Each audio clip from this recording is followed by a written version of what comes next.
이번 시간에는 우리 2023년 3회 정보처리 기사 실기 기출문제를 같이 한번 풀어보도록 하겠습니다. 문제 13번이요. 지금 여기 보니까 이제 접근 통제에 대한 다음 설명에서 가로 1, 2, 3번에 들어갈 그 알맞은 용어를 보기에서 찾아 써라. 그렇게 이제 문제가 나왔죠. 자, 요 내용이 이제 너무 길어서 이게 이제 한 화면에 다 안 나와서 이렇게 조그맣게 됐어요. 자, 요거 이제 크기 조정 좀 해서 우리 같이 한번 문제 보자고요. 자, 우리 접근 통제에 대해서 이제 시험 문제가 나왔는데 접근 통제 그 기술에 보게 되면 우리 이제 이미 접근 통제다라고 해서 우리가 이제 DAC 그렇게 이제 부르죠. 그리고 우리 이제 강제 접근 통제다라고 해서 MAC 그렇게 이제 부르는 거고 그 다음에 역할 기반 접근 통제다라고 해서 RBAC 그렇게 이제 부르는 거예요. 이렇게 해서 우리 임의 접근 통제다, 강제 접근 통제다, 역할 기반 접근 통제다라고 해서 이렇게 이제 세 가지가 나오고 그리고 동그라미 1, 2, 3번 하고 구멍이 이제 빵빵빵 뚫려 있습니다.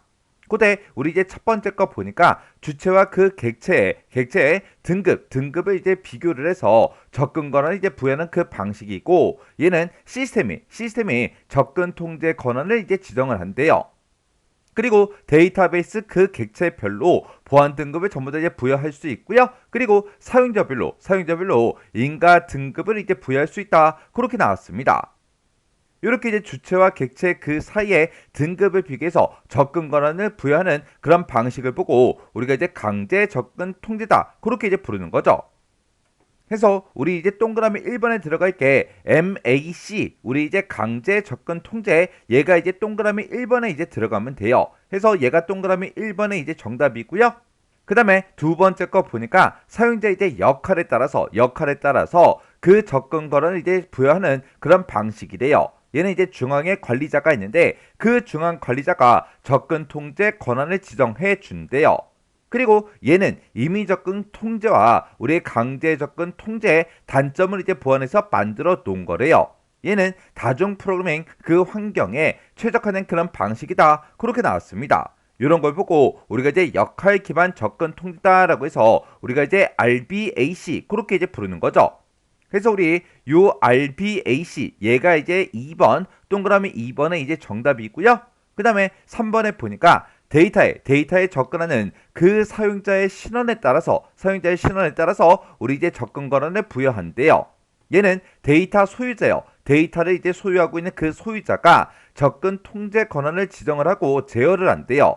얘는 객체를 생성한 그 사용자가 생성된 그 객체에 대한 모든 권한을 전부 다 이제 싹 다 이제 부여를 받고 부여된 그런 권한을 다른 사용자한테도 허가를 할 수 있다. 그렇게 나왔습니다. 이런 걸 보고 우리가 이제 임의 접근 통제다라고 해서 우리가 DAC 그렇게 이제 부르는 거죠.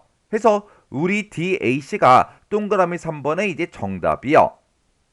해서 우리가 정답을 적을 때 MAC다, RBAC다, 우리가 DAC다 하고 이렇게 이제 동그라미 1, 2, 3번의 정답을 지금처럼 이렇게 이제 써주면 돼요. 그래서 지금 요 문제가 우리 이제 접근 통제와 관련된 그런 내용에 대해서 나왔는데 우리 이제 접근 통제가 뭔지, 접근 통제 기술에 어떤 것들이 있는지, 그리고 접근 통제 정책의 종류는 어떤 것들이 있는지 요거 잠깐 정리 좀 하고 지나가자고요. 접근 통제요. 접근 통제라는 거는 데이터가 저장되어 있는 그 객체가 있고 그리고 그거를 이제 사용하려고 하는 그 주체, 그 사이에서 정보 흐름을 제한하는 걸 보고 우리가 접근 통제라고 합니다. 그래서 우리 병원 같은 데 가도 우리 접근 통제 구역이 있잖아요. 아무나 못 들어가는 그런 구역. 여기 보게 되면 이제 객체라는 말이 나오고 주체가 나오는데 객체라는 거는 우리 데이터베이스에 들어있는 테이블이 됐든 컬럼이 됐든 그런 데이터베이스의 개체들을 보고 우리가 객체라고 그렇게 부르는 거고요. 주체다 그러면 주체라는 거는 우리 사용자 얘기하는 거예요. 사용자.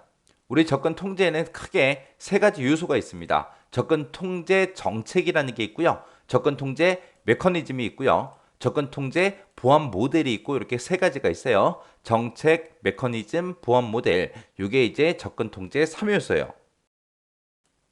자, 일단은 우리 접근 통제 기술 먼저요. 접근 통제 기술에 보게 되면 임의 접근 통제에서 DAC라고 부르는 게 있고요. 강제 접근 통제해서 MAC, 그 다음에 이제 역할 기반 접근 통제에서 RBAC하고 이렇게 이제 세 가지가 있습니다. 임의접근 통제다라고 하게 되면 임의접근 통제라는 거는 데이터에 이제 접근하려는 그 사용자 있죠. 그 사용자의 신원에 따라서 접근 권한을 부여하는 방식을 보고 우리가 임의접근 통제라고 그렇게 이제 불러요. 얘네 이제 데이터 소유자가 데이터를 소유하고 있는 그 소유자가 접근 통제 권한을 우리가 지정하고 제어할 수 있어요. 그때 이제 객체를 생성한 그 사용자 있죠. 그 사용자가 생성된 개체에 대해서 모든 권한을 다 가지고 있고요. 그때 이제 부여한 그 권한을 다른 사용자한테도 허가시킬 수 있습니다. 이 임의접근 통제는 누가 접근 통제 권한을 가지고 있다? 데이터 소유자가 접근 통제 권한을 가지고 있더라. 그 다음에 이제 강제 접근 통제 방식이라는 거는 우리 주체 그러면 사용자라 그랬죠. 사용자마다 각각 전부 다 우리 등급을 매기는 거예요. 보안 등급을 다 매기고 그리고 우리 데이터베이스 사용되는 그런 객체들 있죠. 객체에도 전부 다 등급을 다 매깁니다. 해서 각각의 등급을 비교해서 그 접근 권한을 부여하는 그런 방식을 보고 우리가 강제 접근 통제라고 그렇게 부르는 거고요. 이 강제 접근 통제는 그런 접근 권한 같은 것들을 시스템이 접근 통제 권한을 지정해 줘요. 그래서 데이터베이스 개체별로 이제 보안 등급을 부여할 수 있고요. 사용자별로 인가 등급 부여를 할 수 있습니다. 그래서 이 등급이랑 비교해서 우리 접근 권한을 부여하는 그런 방식을 보고 우리가 강제 접근 통제 그렇게 이제 불러요. 그 다음에 이제 역할 기반 접근 통제다라고 하게 되면 사용자의 역할에 따라서 접근 권한을 부여하는 거예요. 이게 무슨 말이냐? 만약에 한 회사다 그러면은 그 직원이 부여받은 그 직무가 있고 직책이 있겠죠. 그 직무와 직책에 따라서 접근 권한을 부여받는 그런 방식을 보고 얘기해요. 만약에 회사에서 이제 직원들마다 전부 다 이제 급여를 매달마다 줘야죠. 누구는 급여가 얼마다 그런 데이터를 일반 직원들이 알 필요는 없잖아요. 해서 각각의 이제 사람들의 역할에 따라서 이제 접근 권한을 부여하는 그런 방식을 보고 우리가 역할 기반 접근 통제라고 그렇게 부르는 거고요. 얘는 이제 중앙에 관리자가 있을 거 아니에요. 우리 데이터베이스 그 관리자가 접근 통제 권한을 전부 다 이제 지정해 줍니다. 이 역할 기반 접근 통제 방법은 우리 임의 접근 통제 방법이 있고 강제 접근 통제 방법이 있고 이렇게 두 가지가 있었죠. 이 두 가지 단점을 보완한 게 우리 역할 기반 접근 통제예요.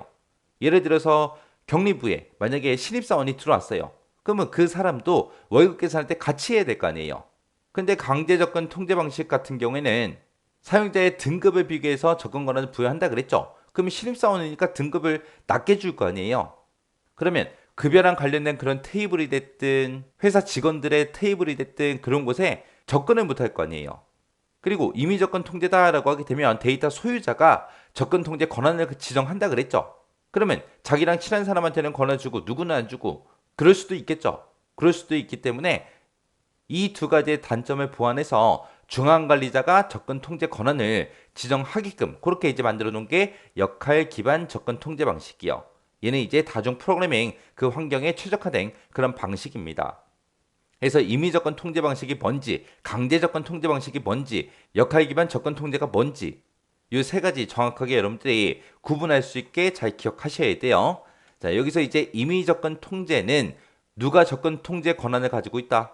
데이터 소유자가 접근 통제 권한을 지정하고 제어하더라. 그리고 강제 접근 통제 방식은 시스템이 접근 통제 권한을 지정하더라.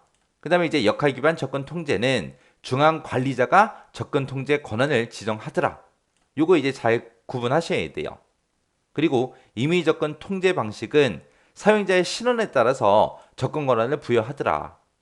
그 다음에 강제 접근 통제 방식은 주체랑 객체 등급을 매겨놓고 그 등급을 비교해서 접근 권한을 부여하더라.